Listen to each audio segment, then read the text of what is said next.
In an unsurprising move, my gratitude video today is dedicated to my dad, another person among many, to whom I will forever be in debt. So in my video from yesterday, linked to in the description below, I mentioned the fact that my dad died of cancer when I was 17, a senior in high school. Despite only having had him for 17 years, I have never carried a single molecule of regret or bitterness or anger over his death. In fact, I feel so grateful that I had him, even for the 17 years that I did, because they were really great years. He was a wonderful father, and having him for only 17 years is still better than not having him at all. A lot of people have had their fathers for way less, and some not at all, so I'm grateful for what I got, even if it was cut a little short. I was a really lazy kid. I mean, intensely lazy. All I wanted to do was play video games and hang out with my friends for my whole life. That was it. I don't know for sure, but I suspect that this worried my dad, so he put me to work. From the time I was around 8 or 9 years old, he began paying me for work in the yard, $1 an hour. Not a lot of money, even back then, but to be honest, it was more than I deserved. You see, I was the laziest and most worthless yard worker on earth. I laid on the grass, staring up at the clouds, trees and the bugs for hours on end, even though my dad was paying me to pull weeds. I mean, every once in a while I would pull a weed or two, and although I worked manual labor jobs for most of my life from the time I was a little kid, I never worked very hard or very well. I suspect that Dad went to his grave thinking that he had failed to teach me how to work.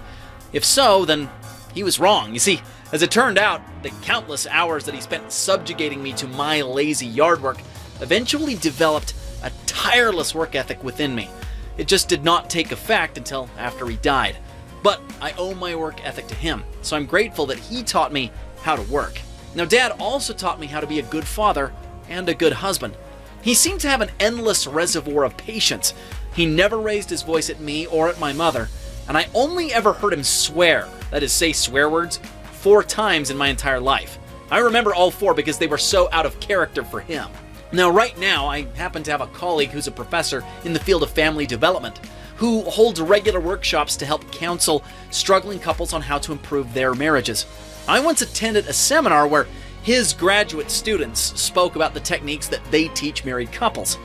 Now, after the seminar was all over, I said to my colleague friend, "I really enjoyed your students' presentation. Strangely, my wife and I have always done everything that your students said in their presentation that they teach other married couples to do.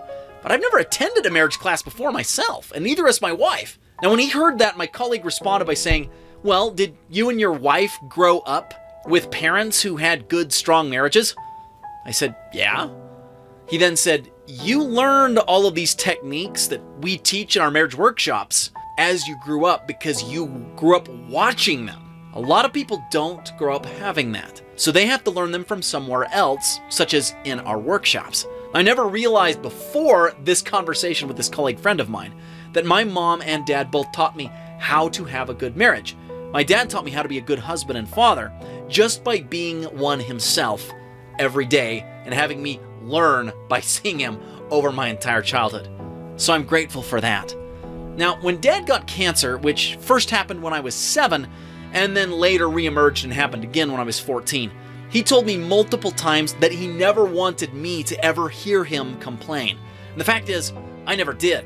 You see, I never once heard him complain. Now, I'm not saying that he never complained. I'm just saying that I never heard him complain. He used that internal control that he had developed from a life of mental discipline to keep the words that he said in check, especially in my presence, even during the time of some of his greatest pain. And one day when we were having family dinner during the height of his battle with cancer, Dad suddenly gripped the edges of the dinner table with such force that his whole body began to shake violently with some kind of internal pain that gripped him ferociously. I could see the color drain from his face as he expended all of the energy that he had in an attempt to endure this pain until it passed. This great man, who had such a high pain threshold, remained mostly silent as the pain violently ravaged through his body. But at the very end of this incident, he finally let out a sad, tired whimper. Now, you might not think that hearing your dad whimper would seem like one of the strongest moments that you'd ever witness, but for me it really was, because that was the loudest sound that came out of his mouth in this particular incident. No cursing, No yelling, no screaming, no crying. Just a childlike whimper as he got to the end of experiencing this pain that was probably so intense that I can't comprehend it. I'm grateful for his example on how to experience pain with dignity. Dad spent his final months on a hospital-style bed in our home. Nothing more could be done to treat his cancer at this point. It was just eating up his body from the inside out. The nurses could only kill his pain by injecting large quantities of morphine. Now, this unfortunately impaired his mental faculties, so he couldn't really talk clearly or have full cognizance. The alternative, though, would have been far worse. It would have been to just subject him to constant excruciating pain. Now, one afternoon as I sat by his bedside, Dad could hardly talk, he was so full of morphine, but he managed to lean over and ask me if I could pick him up and help carry him to the desk. I was 17 at the time, of course. He then said to me, "I have to work." Now, my dad, who was a civil engineer, a professor, and an absolute genius, had a desk in the room where he typically spent time drafting engineering designs back when he was healthy. Now, I obeyed his request, picked him up, transferred him to a chair, and wheeled him over to his desk, where he then sat down and began to scratch illegible, senseless characters onto a notepad. As he did this, he continually repeated the words, "I have to work, I have to work, I have to work." I was moved to tears as I watched him because I realized what was going on. Even though he was dying, he was so concerned about making sure that my mom and I were provided for, that he felt, even in his sedated condition, that he had to work. This great man, once brilliant, always beloved and respected by everyone who knew him, was scribbling illegibly on a notepad because his deepest concern was working so that he could earn money to provide for me and my mom.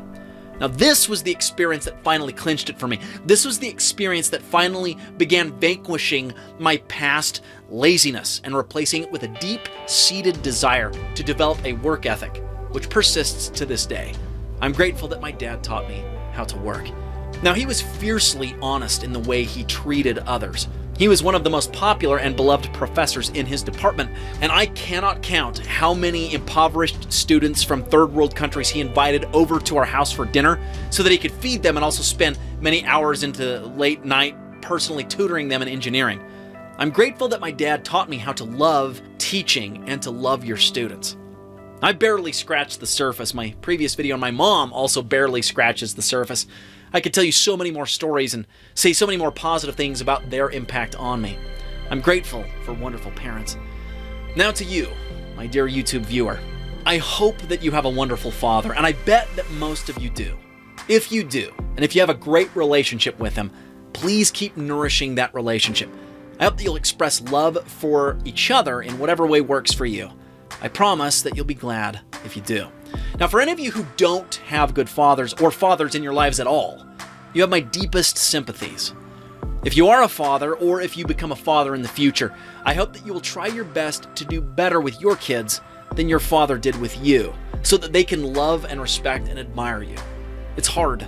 You'll make mistakes, but kids, as it turns out, are often more resilient and forgiving than you might think, and they'll likely overlook your imperfections if you try your best.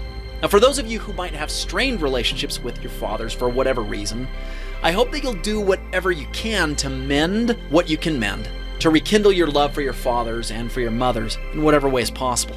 I promise that over time and with effort, grudges can disappear, anger can melt away, forgiveness can come, and the price is worth it. To good fathers and mothers everywhere, happy Thanksgiving.